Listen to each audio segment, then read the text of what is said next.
Going back to work first. Good morning, everyone. Welcome to Wilson County Commissioners Court. Today's date's May 28, 2024, and the time is 9 o'clock a.m. For the minutes, we do have a quorum, full court. We'll have a prayer by Commissioner Martin and a pledge of allegiance. Bow your heads and pray with me. Heavenly Father, we thank you for this day where we can come before you and conduct the business of the county. And Father, while we're not here on a regular day, we had a holiday yesterday for honoring our veterans who sacrificed their all in the furtherance of this country. And Father, we just ask that you bless them and their families. Lord, and bless those that are sick, those that are in need of your healing hand. And Father, we just ask you to give us the best day that we can have today. In Jesus' name I pray, amen. To the flag of the United States of America and to the republic for which it stands, one nation under God, indivisible, with liberty and justice for all. Honor the Texas flag. I pledge allegiance to thee, Texas, one state under God, one and indivisible. All right, we have any public comments? No? Anyone sign up for public comment? No? Okay, thank you. All right, we have some certificates and completion. Got a lot of them. Okay.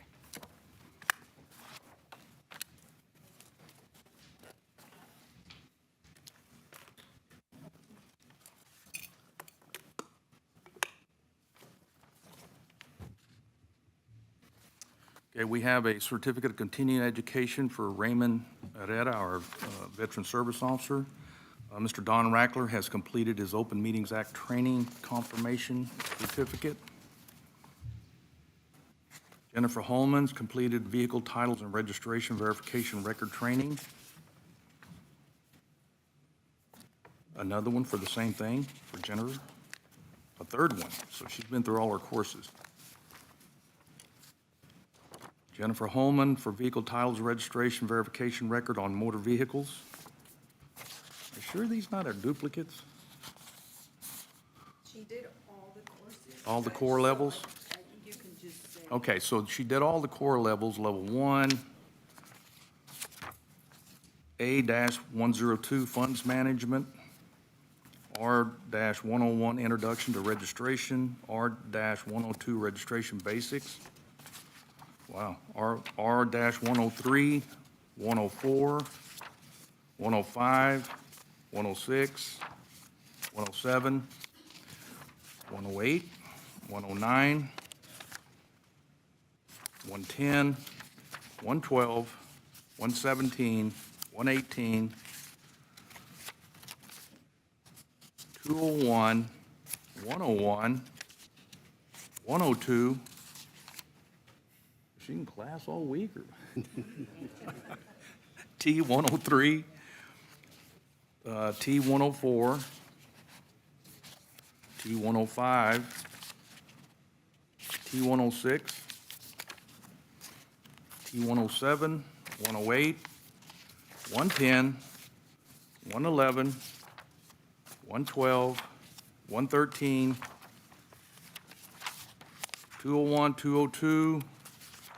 I hope she doesn't quit anytime soon. She went through a lot of school. 204, 205, 206, and 210. Okay. I think that's all.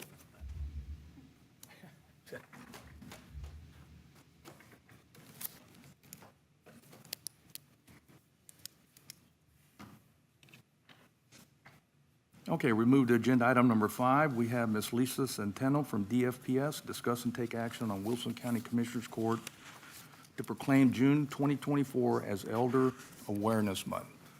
Ladies, y'all want to take the floor? Good morning, Your Honor, Morning. Commissioners. We just have a few words. Is that okay? Do you want to read it, the proclamation? Oh, it's not the proclamation, it's just talking point. Oh, okay. You can read the proclamation if you have it We'll there. do that for you. Okay, thank you. Okay, so thank you for designating the June 2024 as Elder Abuse Awareness Month in the Wilson County. Elder abuse is a widespread concern across the nation, and it's also a significant issue in this country. In 2023, the staff of Wilson County Adult Protective Services received 146 investigations related to abuse, neglect, and exploitation. In a society that values the just treatment of people, elder abuse awareness reminds us that elder abuse has implications for all of us. So it's important to find the right solutions to it. This year, APS launched an initiative that's called Partnering to Protect, that is designed to foster strong, effective collaborations within the communities across the state. In strengthening our key partnerships, we will bolster our community resources available to all older adults and people with disabilities that can remain connected to their community and play safely. Adult Protective Services and the South Texas APS Community Board will remain focused on raising awareness. We would like to express our gratitude to the Wilson County Sheriff's Department, our probate courts, and the District Attorney's Office for their continued support in helping APS carry out our mission, which is to protect older adults and people with disabilities. It is through these collaborative efforts that we are forming public and private partnerships to identify where stronger supports are needed and where existing connections must be reinforced as an essential step toward defending our community against elder abuse. So thank you for your service and your leadership. Thank you. All right, Commissioners, I'd rather have the vote first, and then I'll read the proclamation.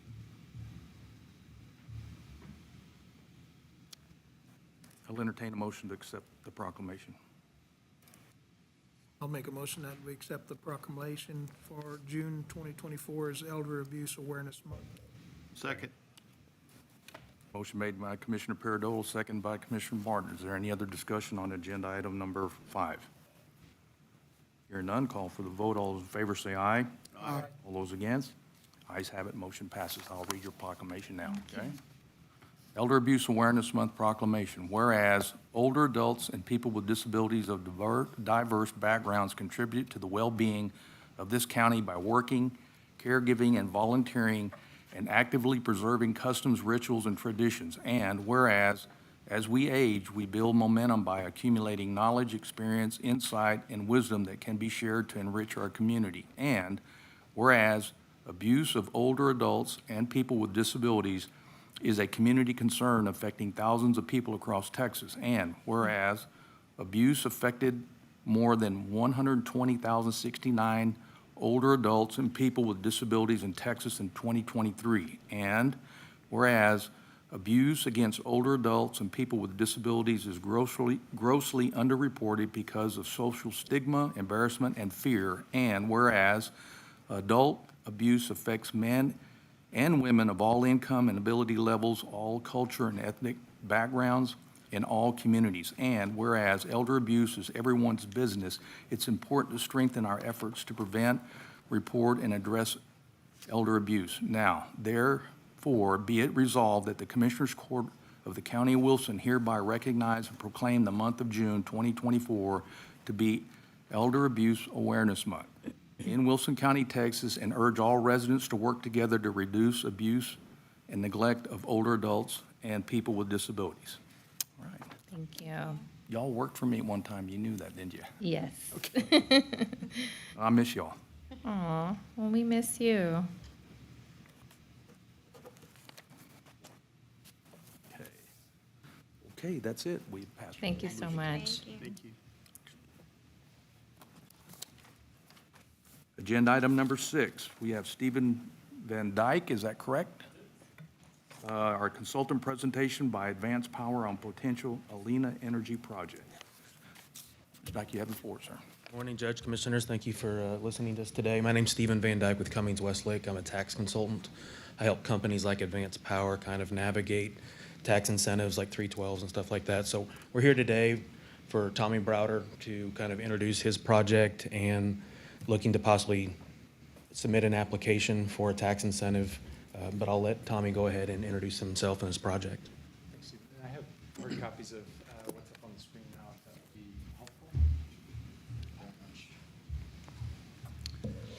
Thank you very much for the opportunity to be here. As Stephen said, my name is Tommy Browder. I'm with Advanced Power. I will try to kind of announce the slide numbers as we advance through so that they're up on the screen as well. But to quickly just go all the way to slide 5. Advanced Power is an independent power producer, developer, manager, and owner of power projects. The company's been around for over 20 years. Has developed, invested in and constructed power generation projects over that time. If I just quickly flip to page 6, you can see a map of our historical and present operations throughout the U.S. as well as Europe. Flipping to page 7, a big point of emphasis over the last 5 years for Advanced Power has been power generation development in Texas. We've developed multiple technologies of projects, including utility-scale solar projects, utility-scale battery storage projects, and utility-scale gas-fired generation projects, totaling over 1,200 megawatts of solar, a gigawatt of battery storage, and 200 megawatts of gas-fired generation. And the project I look forward to telling you more about today is the Alena Energy project, which includes both utility-scale solar, about 180 megawatts, and battery energy storage as well at 200 megawatts. To just cover one more point on Advanced Power, so we're a developer of projects, but we also are a long-term owner of projects. So within our business, we have capability to develop projects, structure the financing to raise the capital necessary to construct them, as well as asset manage them. So when we enter a new community and develop a project, construct it, we do so with the mindset that we intend to be a long-term stakeholder in the project. So with that, I'll just quickly move to our Alena Energy project. On page 11, just to kind of try to locate it within the county. The project is about 4 miles to the east, slightly north of Floresville, at the intersection of County Road 404 and County Road 405. That's kind of shown at a high level on page 11, and then in a bit more detail on page 12 there. On page 12, you'll see, and I know I'm flying through this, I'd be happy to stop and answer questions on the individual slides when we get through it. There's just a bit more here. But on page 12, some high-level points concerning the project. It's connecting to an existing 345 kV transmission line. It is, as I mentioned before, 180 megawatts in size for the solar portion of the project, 200 megawatts in size for the battery storage portion of the project. We anticipate it will be somewhere in the range of $200 to $250 million of investment, depending on equipment and construction prices when we start construction. And additionally, we would expect around 200 jobs during construction. The facility is currently under development. We anticipate that we'll be submitting permit applications to the county shortly. We are targeting commercial operation in 2027, but some of that's dependent on the interconnection schedule and ERCOT, which we're working on now. That schedule is shown a little bit more detail on page 13, which just shows that right now we're in the design and interconnection stage. We're about to transition to the permitting stage. And then once we have everything lined up over the coming 12 months or so, we would look to raise and deploy the capital to build the project and put it into operation in the approximately 2027 timeframe. I think the last thing I would like to note is just these projects are very competitive. There's a lot of interest in development in Texas across counties. We have a number of other projects in development. As Stephen mentioned, we're hoping that the county would consider some type of tax incentive for our project. These types of incentives and agreements can make the difference on whether a development stage project like this one goes forward or not. So thank you very much for your time. Be happy to answer any questions you may have about the project or the company. I'm going to ask the same questions I think all of us have asked the other company before. How many jobs does it have after it's completed? So the good thing and bad thing about solar is that it's very efficient in that the facility can operate with relatively minimal full-time staffing. There will be a lot of contractor work for maintenance, but the expectation is that the facility would only require one full-time employee devoted to it.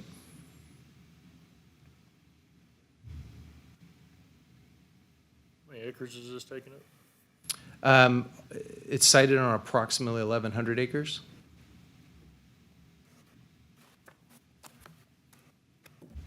You know that road is in great condition, right? I mentioned County Road 404, County Road 405. I think in terms of the project access, there are probably 3 or so alternative routes to get to that local spot. But we understand that county roads will be an important consideration in the development of the project, and that we would intend to work with the county to make sure that the roads are taken care of and that we have the best possible approach to accessing the project. Okay. So this is coming off 1922. County Road 405. It's got some pretty sharp S-turns in there. Or you can access it off of 537 and County Road 404. 97 as well. So, some of it's paved, needs to be reworked. But 405 is a dirt road and literally a dirt road. So, right at this intersection right here. That's why I was asking how many acres it was, because there's quite a bit of roadway.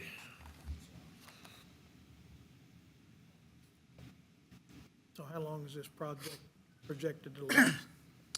The design life of the project is around 35 years. So expectation is from start of commercial operations, somewhere in the range of 35 to 45 years of operation. So you're purchasing the land, or leasing the land? long-term? We have long-term lease agreements in place for the land. Will you all be the owner, or are you going to sell it? We are developing with the intent to be a long-term owner. The ultimate ownership structure of it will likely vary depending on the financing process we go through. So I can't say with certainty that we will be the long-term owner, but that is our goal in developing the project to maintain a position as a long-term owner in it. What's your offer to the county for the abatement? So I'll let Stephen kind of talk Yeah. through some of the details of it. I've run some rough numbers, but I'm assuming you guys would want a pilot payment as opposed to a percentage abatement? Or do you want me to go through the differences between the two? We've been offered both of those. Okay. For an equivalent of a 70% abatement, looking at trying to project the values will be for the next 10 years or 10 years once the project is built, it'd be about $130,000 a year in a pilot payment, and that would be both the solar and battery storage at a 70% equivalent. Okay. So that would be a 10-year, essentially we estimate the values for 10 years. And then if it's a 70% abatement, you pay 30%, times it by the tax rate. I think it's 4131 is your tax rate right now. And then estimate what the taxes would be for the 10 years. Add them all together, divide by 10, because there's 10 years, divide by the megawatts, which is 200 or 180 for the solar, 200 for the battery. And then you get kind of $1 per megawatt. But added up together would be about $130,000 a year. How many acres is this again? 1,100 is what, Not the same one that was going to be up in Stockdale? You didn't have this one, did you? For Stockdale? How big was that one? 5 times, Bigger than this one? well, no, 180 and 200, so 2.5 times. It was, and also the land would come out of ag also, if and when built. And today, we're just here to see if you guys would accept an application. There's still more time to talk. No big decisions are being made. I don't have an opposition. You put an application down. We need to go through this county attorney's office for review any paperwork. Sure. Before we move forward. Okay. Okay. Is there any other questions for myself or Tommy. We good, Commissioner? Thank you, gentlemen. Okay, Appreciate it. sounds good. Thank you. Agenda item number 7, we have a PowerPoint presentation by the Texas Property Assessed Clean Energy PACE by Lyle Huffstetler from the Alamo Area Council of Governments.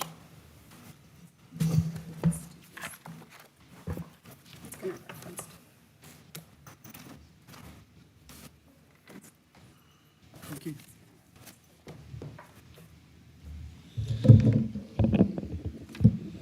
Good morning, Judge and Commissioners. Thank you for allowing us to be here today. My name is Lyle Huffstetler, and I'm with the Alamo Area Council of Governments.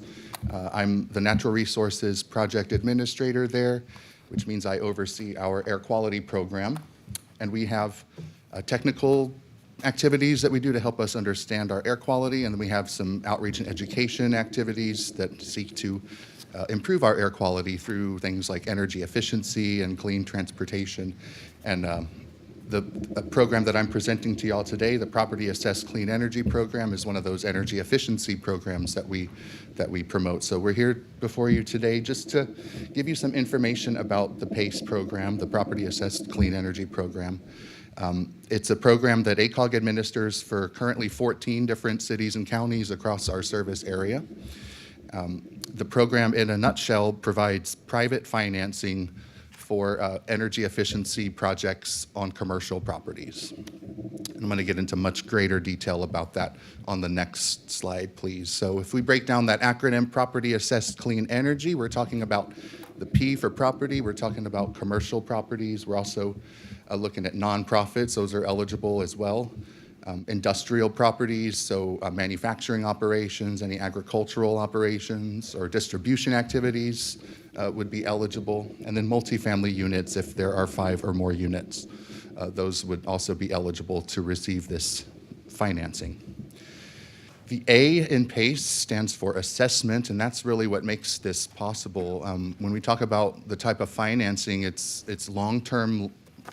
I'm going to use the word loan very loosely. It's not a loan. I'll get more into that too, but it's long-term, like 15, 20, perhaps even more years, depending on what kind of energy efficiency projects that you're implementing. It's based on the projected lifespan of those things like HVAC or lighting. And so in the case of the county would then put a property assessment on that property, a lien, at the property owner's request. And then you guys have an agreement with a private financer, a private capital provider, who would then receive the proceeds of that assessment. And then the CE in PACE is clean energy. That's a little bit easier to understand. It's energy efficiency, water conservation, improvements, any improvement to the property that will bring about a reduction in the demand for electricity or water, or could actually generate power on site through solar. Those would all be eligible. And so the reason PACE exists is because property owners increase their revenue and increase their profits one of two ways. One is obviously raising revenues, and the other is to reduce operating costs. And that's what PACE is for. It's meant to reduce your operating costs by installing energy efficient equipment or projects. The projected cost savings associated with those projects is going to determine the value of the assessment, the value of the loan that you receive, the private financing that you receive. The long term, next slide, the long term of these loans allows for immediate cash flow upon the start of the project. Whereas on the left side, with traditional business loans, they typically last about 5 years. You have a much higher repayment structure, much more difficult to see any net profits, any net cash flow on the front end. But with PACE, you get that on day one, essentially, by stretching out those repayment terms over a much longer period. Next slide. So this just shows an example of a project. It's a fairly large project out of Houston, but it shows the different options for funding, a project where you're installing HVAC and building automation systems and LED lighting. And so the yellow bar shows a self-funded option, obviously a very big hit on the front. The orange line is going to show a conventional loan option where you have your 5-year payback, but you're still, struggling to get net income for several years down the road. And then the blue line shows, the PACE option if you were to go with that, and you have the much longer terms, lower repayment, and you get the positive cash flow up front. And this is an actual project in Houston, so these are numbers based off of, an actual PACE project. Next slide. So PACE was enacted by the state. The Texas PACE Act was enacted in 2013 at the state level, and it allowed cities and counties the discretion to create individual PACE programs within their jurisdictions. The thing is, cities and counties must adopt PACE in order for the property owners to take advantage of that financing. It is a completely voluntary program. The property owners request PACE financing. The county does not provide any money for this. It doesn't require any resources on behalf of the county. You would sign an interlocal agreement with ACOG to allow us to administer the program and take on those administrative duties like walking applicants through the process, promoting the program within your jurisdiction. We're happy to go to your cities, your various economic development corporations. We're happy to talk to lenders. I mean, we'll talk to anyone who will hear us, to be honest, because PACE is still, on a statewide level, it's still a relatively unknown program. Despite what you can see on the map here, despite having about 100 cities and counties that have adopted it, there's still a lot of Texas that is not yet covered by PACE. But you can see statewide there's a very good mix of urban areas, suburban areas, rural areas, even more rural than Wilson County. You see out in far west Texas, there's some PACE-enabled jurisdictions there. Within the Alamo region, I mentioned there's 14, 3 counties, and 11 cities. Next slide. So one of the many benefits of PACE is it's an economic development tool, and I have an example out in Amarillo of a PACE project that was implemented several years ago that basically took a vacant office building downtown and restored it into a hotel that was then able to not just, to have the jobs on the construction side, but these were, permanent jobs that stayed in Amarillo long after the construction was complete. So I believe it was about 30 permanent employees with the startup of this hotel. And you can see kind of the statistics, the value of the assessment, I should say, the $7.3 million, and then what kind of savings was experienced. So on electric, 73% savings on the bill, 79% natural gas, 40% savings on water. So it's an excellent economic development tool.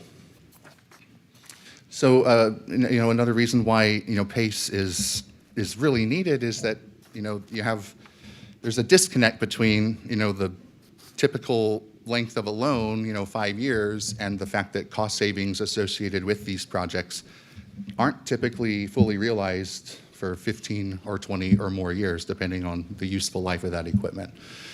In addition to that, energy efficiency improvements are very hard to collateralize. That example out in Houston, that multi-story office building, you're probably not going to have the repo guy coming up, taking down your chiller units on top of that building. So that's the purpose for the assessment mechanism here, where the county imposes the assessment lien on the property at the owner's request. That collateralizes the financing for these private lenders. And I'll get into that a little bit later on. Basically, the county would utilize its existing debt servicing mechanisms like you would for delinquent property taxes to recoup any delinquent payments on the PACE assessment. But anyway, back to you have deferred maintenance because the loans are not really compatible with the types of projects. So the really important sort of deep hidden infrastructure improvements that give you these energy savings, they tend to get deferred in favor of more cosmetic improvements that are more compatible, I would say, with the types of financing traditionally available. And so that results in just an increasingly old building stock, which is an added strain on the electrical grid because you're having to put more energy into keeping these buildings cool or heated as necessary. And over time, that just contributes to a worsening of air quality when your power plants are having to work harder just to produce the same, amount of comfort, I would say, for your residents and business owners. And PACE is a good fit for, older buildings who are, in need of repairs, more so than, a brand-new development. So, we say all the time that the most green building is the one that already exists. And so PACE is a good mechanism to restore those older buildings, like in the example of Amarillo that I just showed you. Next slide, please. So this is the type of qualified improvements that can be financed with PACE. I mentioned LED lighting. That's almost every project has that. Almost every project is going to have HVAC upgrades. Building automation systems are very useful for sort of optimizing the amount of energy use based on how many people are present in the building or how hot or how cold it is in there. Windows are a very common improvement. Low-flow toilets and faucets are also a pretty popular qualified improvement. Basically, anything I mentioned, if it reduces demand for electricity or produces energy on site, anything that's permanently affixed to the property and demonstrates a reduction in energy demand is probably going to be eligible for PACE. Next slide. So there's a few key players involved in a typical PACE project. You have on the public side, obviously the municipality or the county who's going to be putting these assessment liens on the property. Then you have ACOG as the administrator of the program, basically taking on all those responsibilities for administering the program that would normally fall to the city or county. So we leave you with nothing to do except adopt the program, which I'll also get into later. We work closely with the Texas PACE Authority. They are a nonprofit who really are the true experts with PACE. They have people who are, long-term experts in local government, in finance, in energy efficiency. So when I have questions, I always look to them, and I actually have Jack Belt here with us today. He's there raising his hand. He's with Texas PACE Authority, and so he's here to help me answer any of your questions later on when we do question and answer. But we sort of serve as that liaison with the private sector players in PACE, which are the capital providers, obviously providing the money, the property owners who request the assessment lien, and then the service providers who are doing the work to install all of these financed improvements. This is meant to be a free market program. We don't direct property owners to a specific capital provider. The Texas PACE Authority operates a service provider directory where these private entities can actually take a training on the Texas PACE program to get them familiar with the statutes and the underwriting and the inner workings of the PACE program.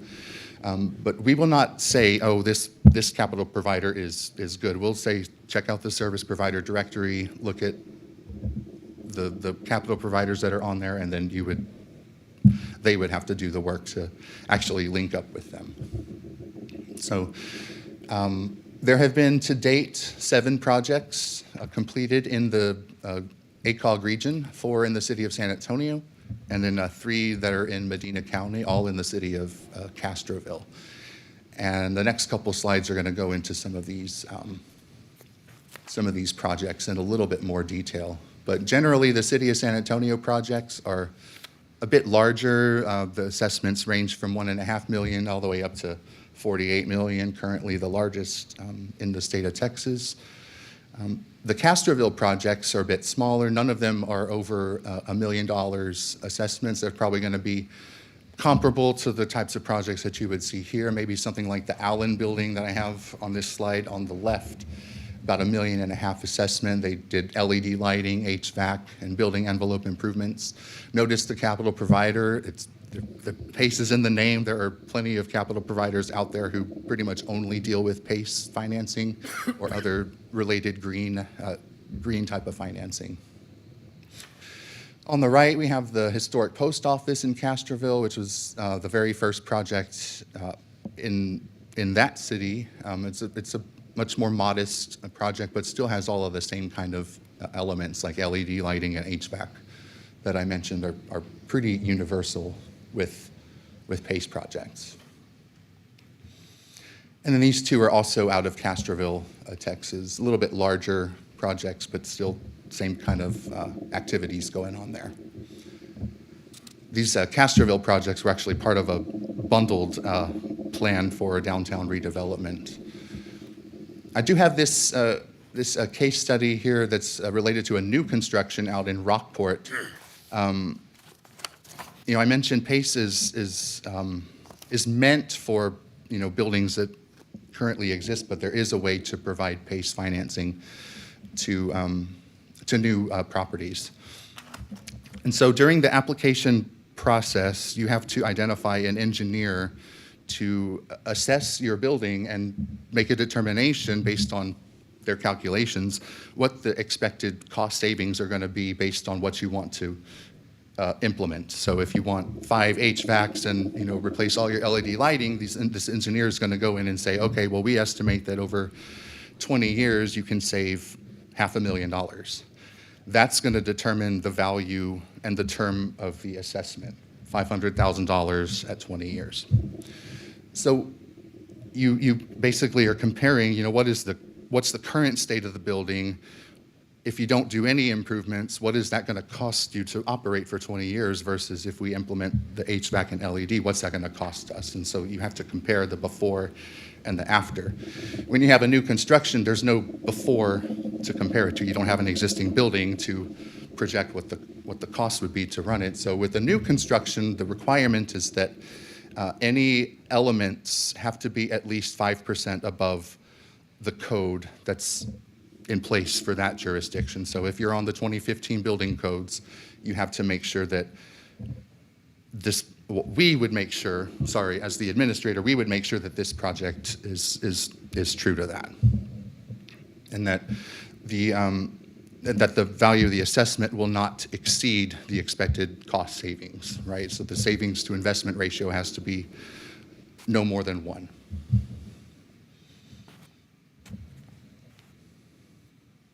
I think I said that wrong. Your savings has to be greater than the value of the assessment.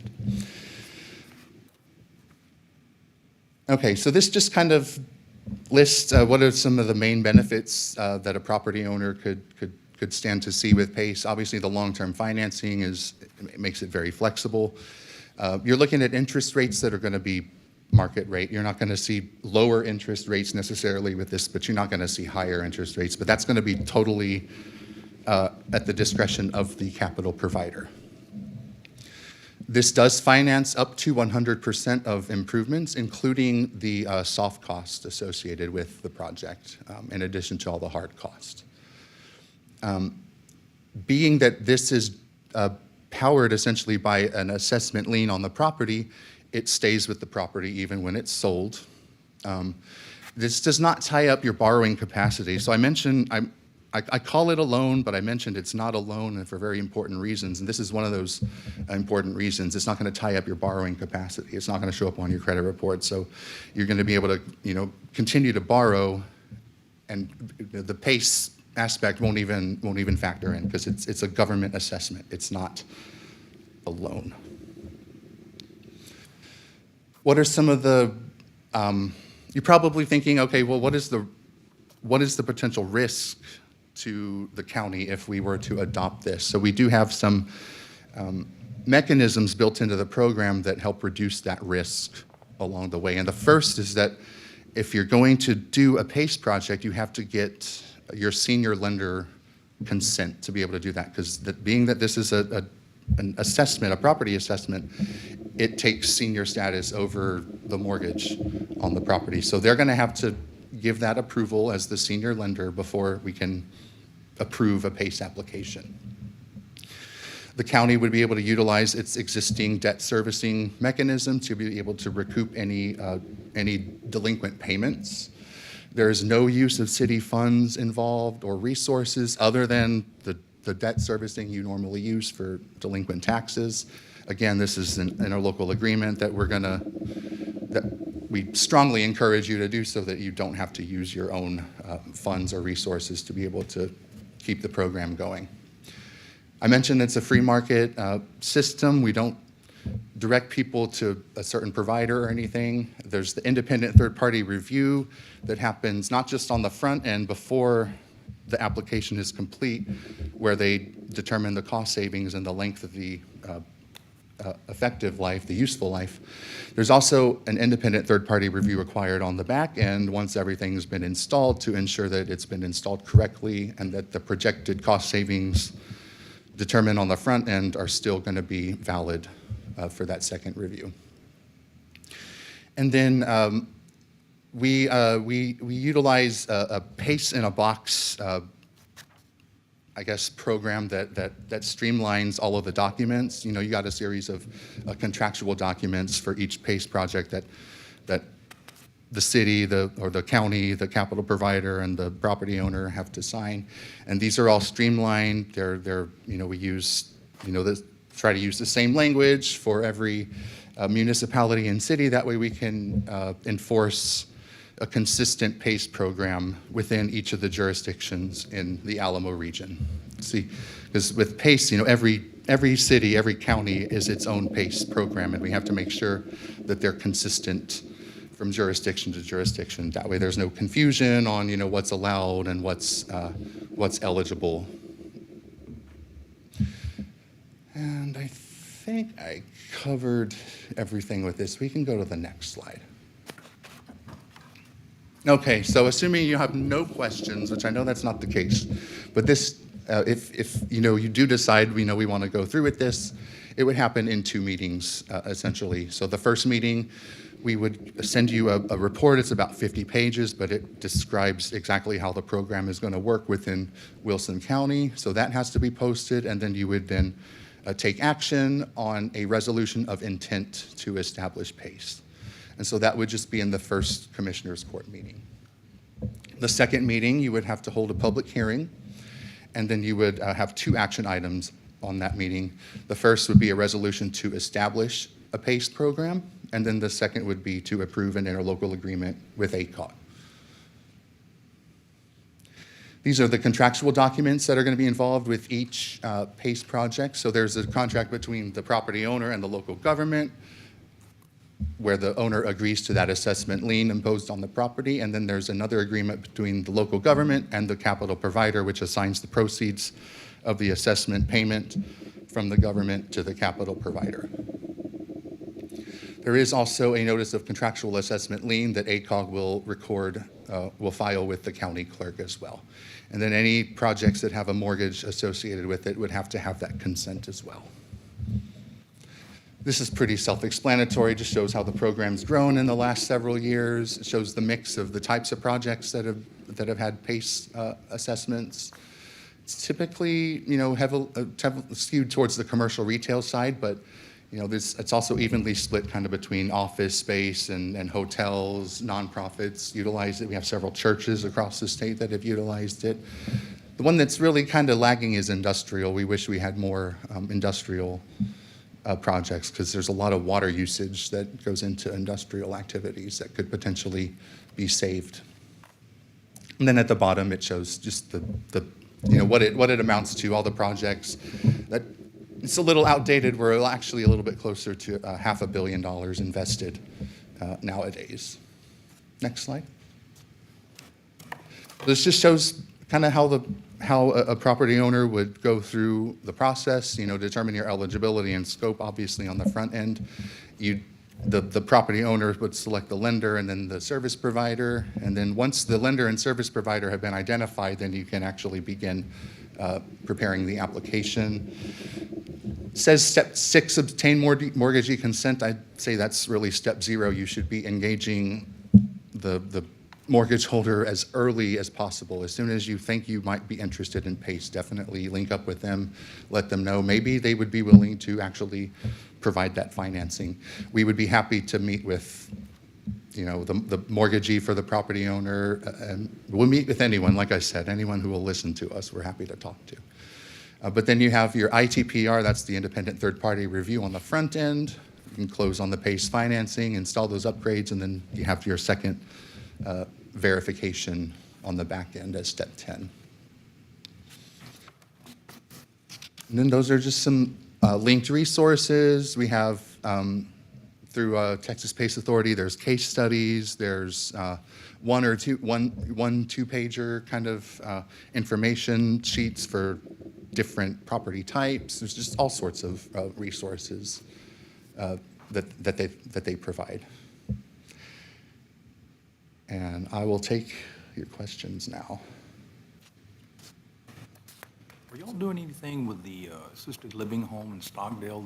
I just read an email on it this morning. Is that a PACE program? It's not. We'd have to look into ownership of that. Is it privately owned? I just read an email this morning Yeah. that they're going through some major renovations. I have that in my mind, and I'm thinking about, is there a link? Something I thought I saw ACOG on there. I'm not sure. I can't speak to that very much. It's not my program. I have heard of that going on. That's your Claudia? email, Ms. Warner? That's what I thought. Perfect. I also brought Claudia with me. Okay. Good morning. Good morning, Judge and Commissioners. I'm Claudia Mora. I'm the Regional Services Administrator at ACOG. I'm also Lyle's chauffeur today.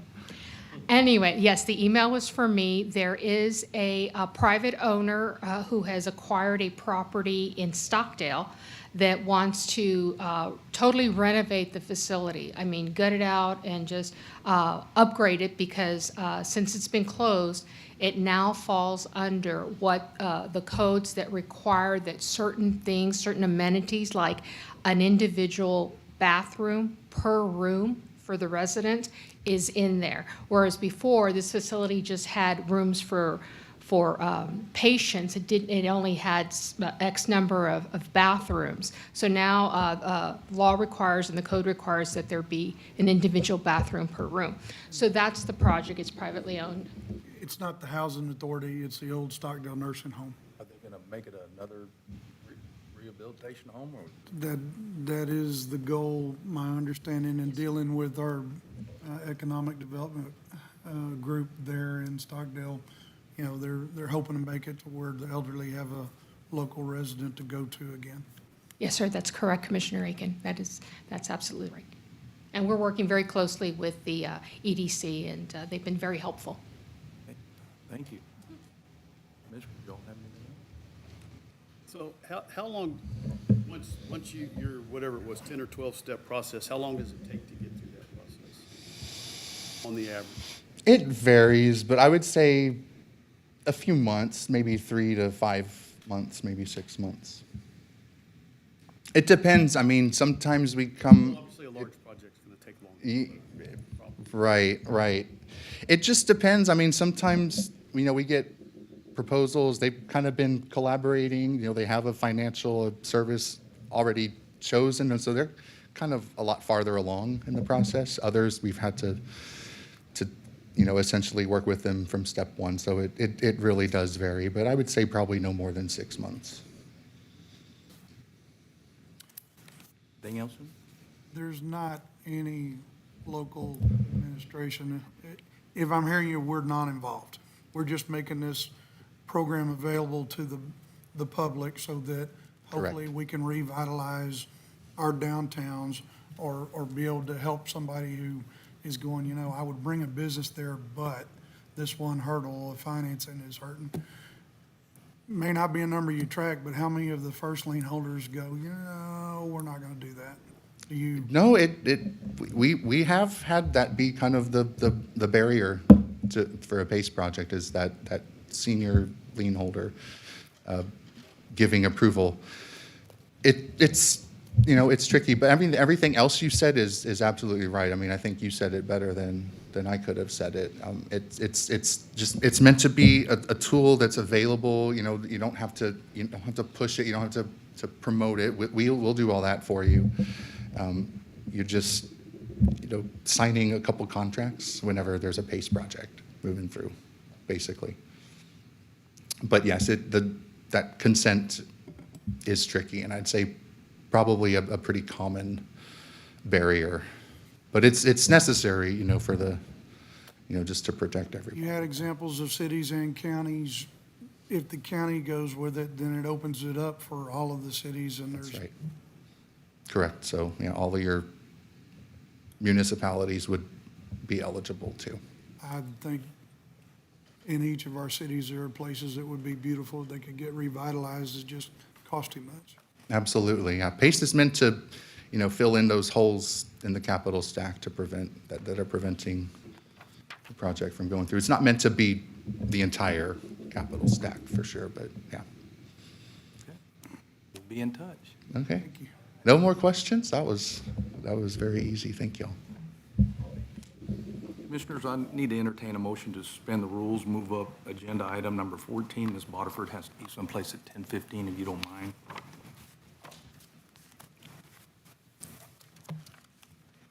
Make a motion. Go ahead, sir. Motion made by Commissioner Paradola, seconded by Commissioner Aiken to suspend the rules, moving up agenda item number 14. All those in favor, say aye. Aye. All those against, motion passes. All right, ma'am, we'll get you out of here. Good morning. Carmen Mendez was hired as a patrol deputy for the sheriff's office, making $23.73 per hour or $51,826.32 annually, effective May 19th. Erica Salas was hired as a patrol deputy for the sheriff's office, making $23.73 per hour or $826.32 annually, effective May 19th. Jerry Laughlin was laterally transferred from the Sheriff's Department to the Permits and Development Department as the driveway inspector. John Olenek resigned from his position as a road hand for Precinct 2 effective May 10th. And Gary Laughlin resigned from his position as a Sergeant Patrol Deputy for the Sheriff's Department effective May 14th and will be using leave time until September 1st, 2024. Any questions for Ms. Bodiford, gentlemen? Okay, we'll cut you loose. Thank you.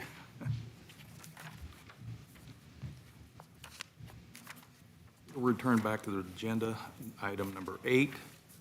A, discuss and take action on the purchase of 10 acres next to the Expo Center on Highway 97. We've entered into that agreement already.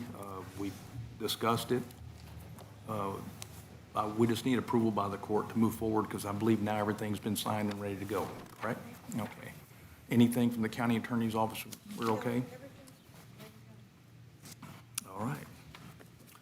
Judge, I'd like- When will we be able to see that agreement? What do you mean? Well, we haven't seen anything. There's nothing in our packet. We No, don't know there's- what the numbers are. We know nothing other than what we had in the last executive session. You remember that discussion? Yeah, I remember the discussion, but we haven't seen the agreement, what it entails, what the costs are and all. We can get that to everybody. Okay. Would you prefer to have that first? Yes, sir. Okay. I think we need to know what we're getting ourselves into before we vote on something. Well, and I'm going to say it again, we said it in executive session, so there's no surprise there. No, it's not a surprise, but I didn't want you to- the details of it Yeah, are but not here. I didn't want you to make the audience think that we are trying to do something that we didn't already discuss, and we did. Yeah, no, we I'll get did. it out to you. I'll get it out to you. If that's the case then, on both A and B, let's get both sets of paperwork out, Evelyn, to all the commissioners, let them look it over, and we'll bring it on to the next, we'll just table it. So I'll entertain a motion to table 8A and B.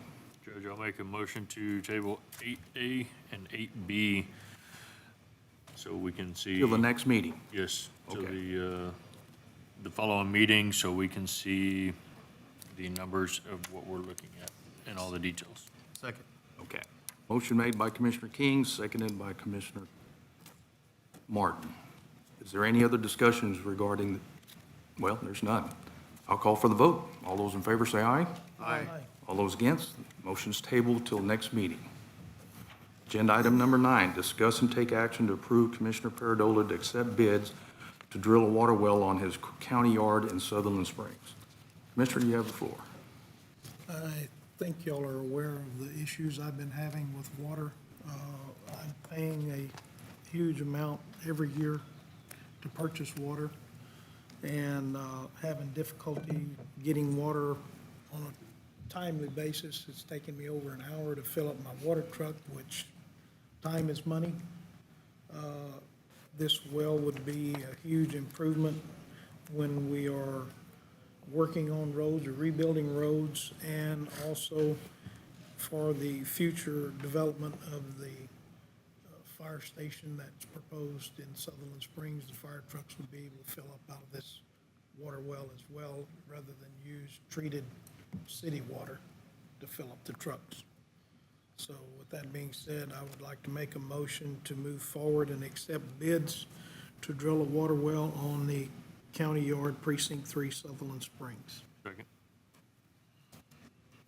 Motion made by Commissioner Paradola, seconded by Commissioner King regarding agenda number 9. Is there any other discussion? You're gonna have a hydrant outside the the county yard to where the fire department will hook up? Yeah, it'll be a line. Any other discussion, gentlemen? Hear none, call for the vote. All those in favor say aye. Aye. All those against? The ayes have it, motion passes. Agenda item number 10, we have Sheriff Stewart giving us a monthly progress report.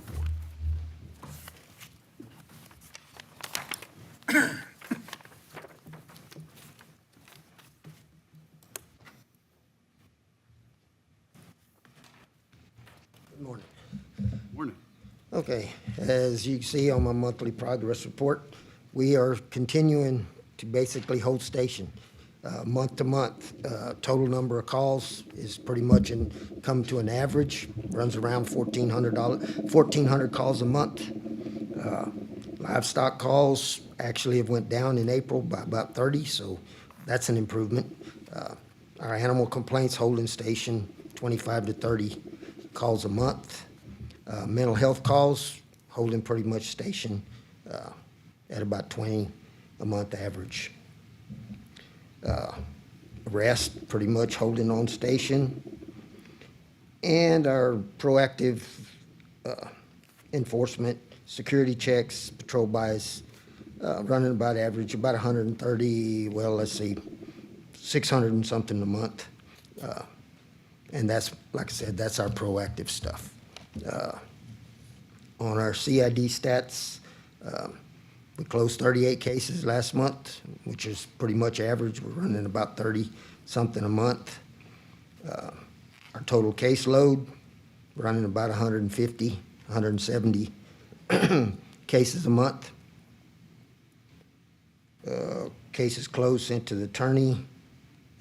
We had 8 to the county attorney's office and 15 to the DA's office last month, which is down a little bit, but it's up over the first 2 months of the year where we were not clearing much.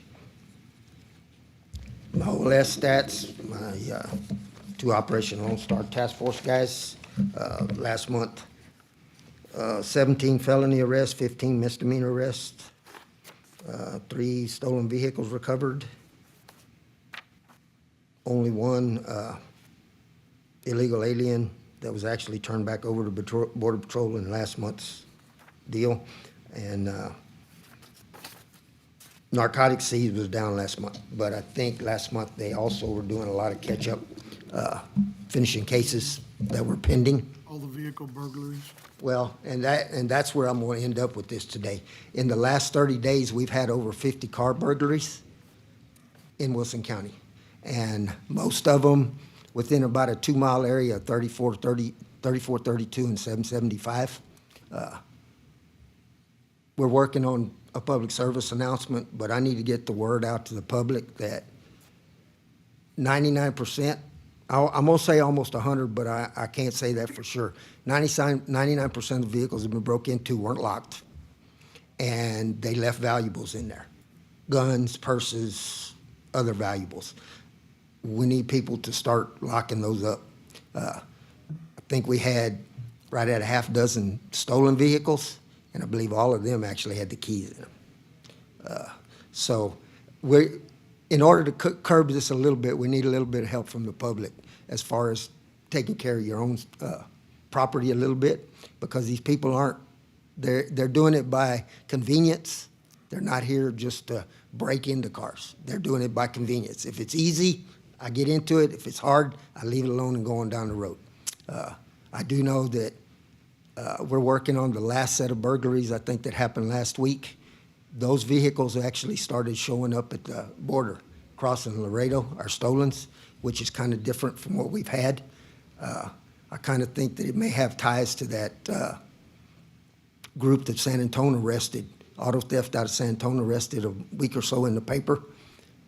I think they may be actually tied. We got a little group of acting down here now.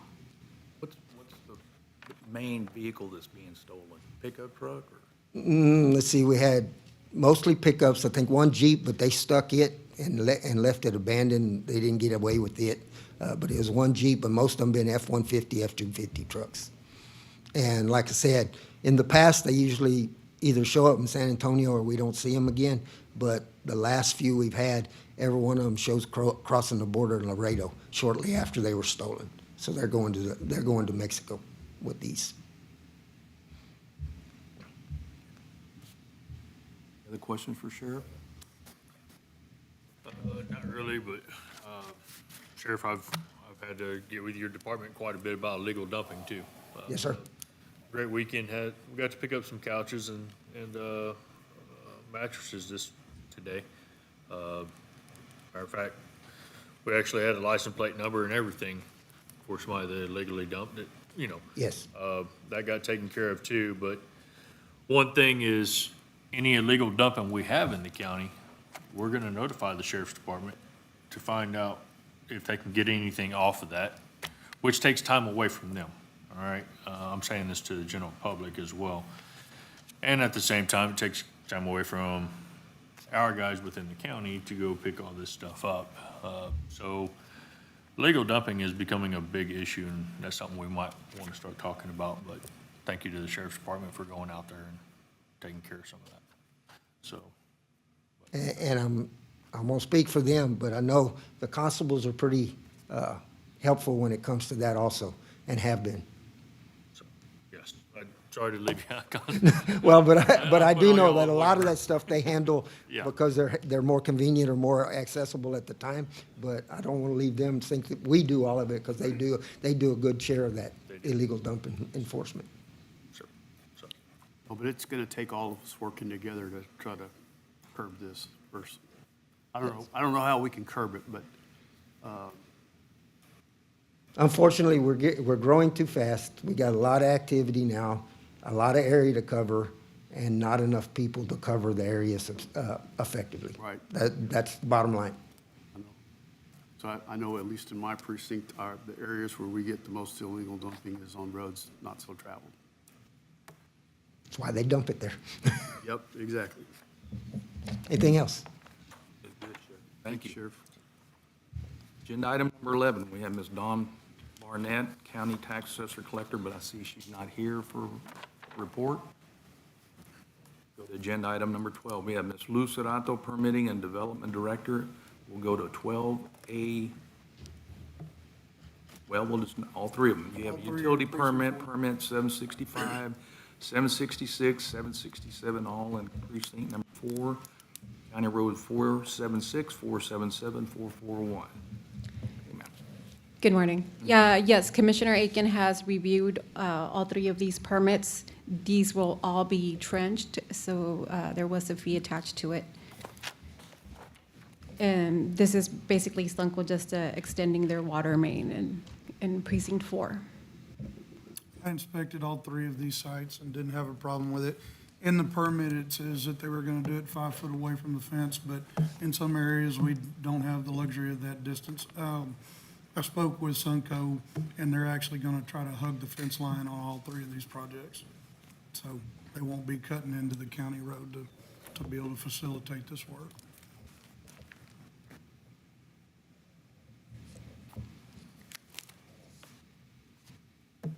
I can do all three if you'd like. Do all three, if they're all in the same precinct. Do you have any opposition to that? All right, go ahead, sir. Judge, I'd like to make a motion that we accept permit 765, 766, and 767 from Sunco Water Supply Corporation to be able to work in our right-of-way for the purpose of installing water lines. Second. Motion made by Commissioner Aiken, seconded by Commissioner Perdola regarding 12A1, 2, and 3. Is there any other discussion on this agenda item? Hear none, I'll call for the vote. All those in favor say aye. Aye. All those against? Ayes have it, motion passes. Thank you, ma'am. Agenda item number 13, we have Ms. Christina Moots, County Treasurer, discuss, take action on County Treasurer's report. Good morning. In your package, you will see that you have my monthly report for April, for the ending of April.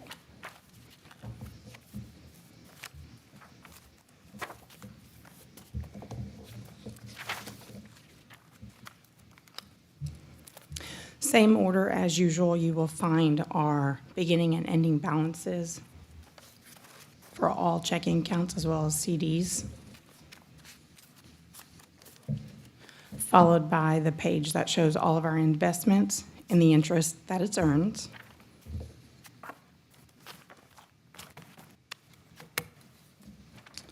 Followed by, of course, our outstanding debt, any lease purchases that we have on record.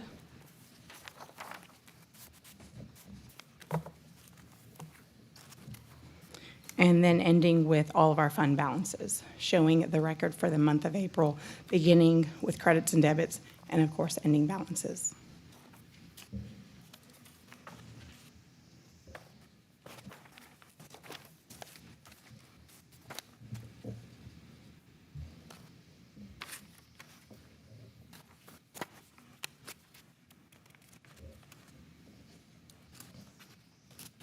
Did you find out what that traveling judge expense was? So we're actually paying Medina County Treasurer, so I believe they just invoice us for their visiting judge.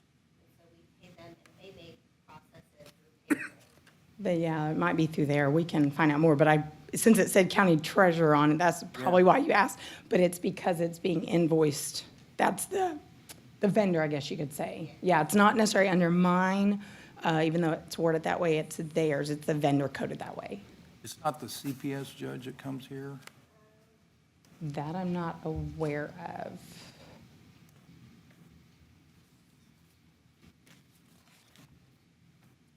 Because I saw that too, and I was like, that's not mine.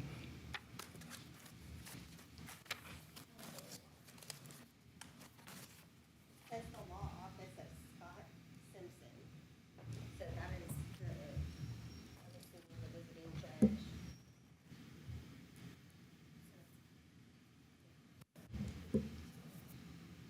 So the remittance is county treasurer, but it's for Medina. This is a case, so, There's multiple cases that they're Yeah. invoicing us for. okay. Just curious. Yeah, since it said county treasurer, I was like, no, but I think that's because that's the vendor who it's getting coded to. So this is where you know, so this is how they're asking us to remit it to them. Ma'am. So the third line will show Medina, but because of our software, the way it's set up, our vendor, your third line is gonna show Medina County. All right. As long as it's not in my budget. No, I'm just kidding. It's not for me.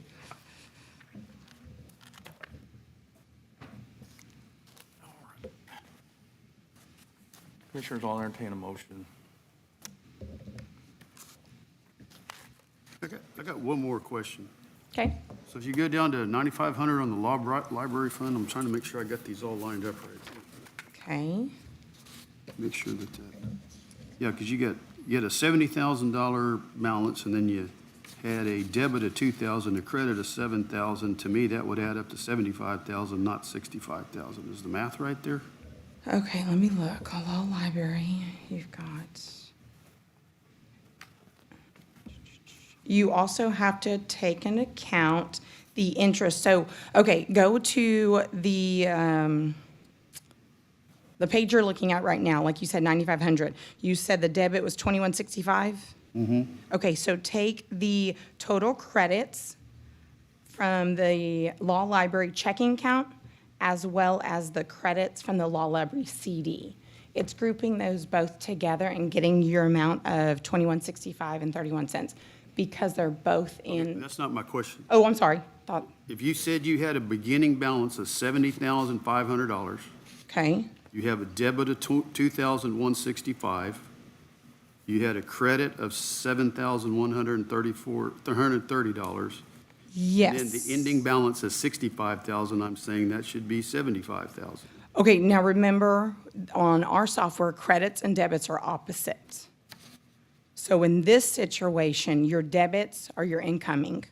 So you're gonna add from the 70,000, you're gonna add the Okay, 2,000, some change, and debit the, well, okay, all right. on then I that would believe case, that's yes. right. Yeah, okay. Yeah, the opposite. So yes, mine is listing on my report, the debits are actually debits, credits. On the software, you have to take into account it's opposite, so they're reading opposite. I word mine that way because I'm repeating what the bank statement, I'm replicating, I should say.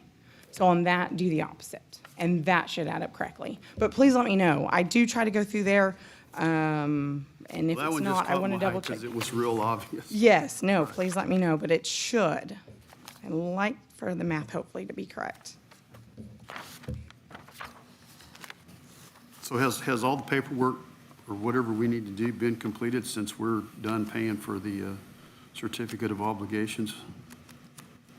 Are we finished? Because I can double check with Amanda. I Yeah, thought there was an well, I mean- August. I don't list all of them out. So when the other one comes in, I will replicate, I will show for the August of 2024 payment, since that's not There there. might be something that's a few cents or whatever. Okay, yeah, few that's what I'm dollars saying. or- I didn't put the whole amount because I know, I'll check with her, but I just, every time we make a payment, I'll reflect that so we can see the balance. Right, but I guess according to this, we had principal and interest due in February and nothing, and so we should be done.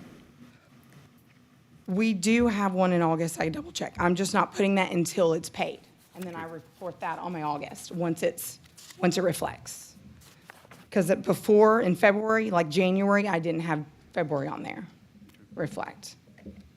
Once we get that payment in there and I have it. I can see how long it goes and start putting future payment in there. I can reflect that if you'd like, just to see what's upcoming. Yeah, that was a 10-year C of O, wasn't it? Let me check the status if it was 10-year. I know it was definitely before, was it before my time? I'll double check on that. If it was a 10-year, it might I was thinking it was be. 10 years, but Okay. I don't remember either. No, and if it Time ago. is, I can definitely, like I said, show future payments. Obviously, it is outstanding. It's just show that it's not paid yet. We haven't submitted it to them. But if everybody's in favor of something like that, I can definitely report that.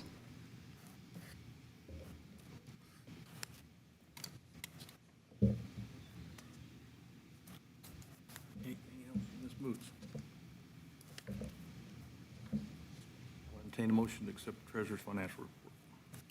Motion to accept the treasurer's financial report. Second. Motion made by Commissioner King, seconded by Commissioner Pirola. Item number 13, is there any other discussion? None, call for the vote. All those in favor say aye. Aye. Against, ayes have it, motion passes. We move down to agenda item number 15 to have our county auditor report. Take action on county bills.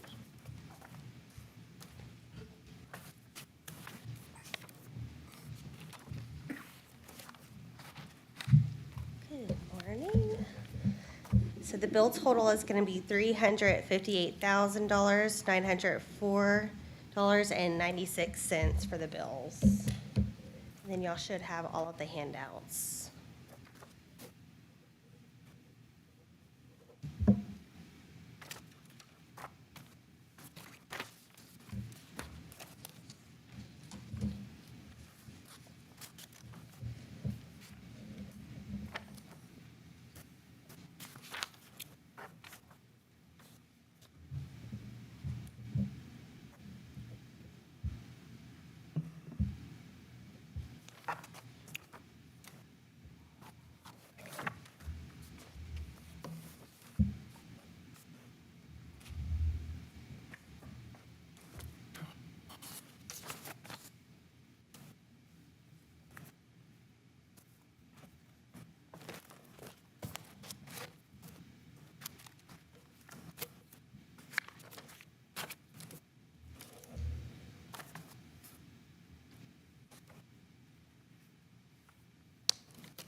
Commissioners will entertain a motion to take action on the county bills. Agenda item number 15. I'll make a motion to approve the bills in the amount of $358,904.96. Second. Motion made by Commissioner Morton, seconded by Commissioner King. Is there any other discussion? Hearing none, call for the vote. All those in favor say aye. Aye. Those against, ayes have it. Motion passes. I'll entertain a motion to adjourn. Make a motion to adjourn. Motion made by Commissioner King, seconded by Commissioner Perdola. All those in favor say aye. Aye. All those against, ayes have it. We're adjourned.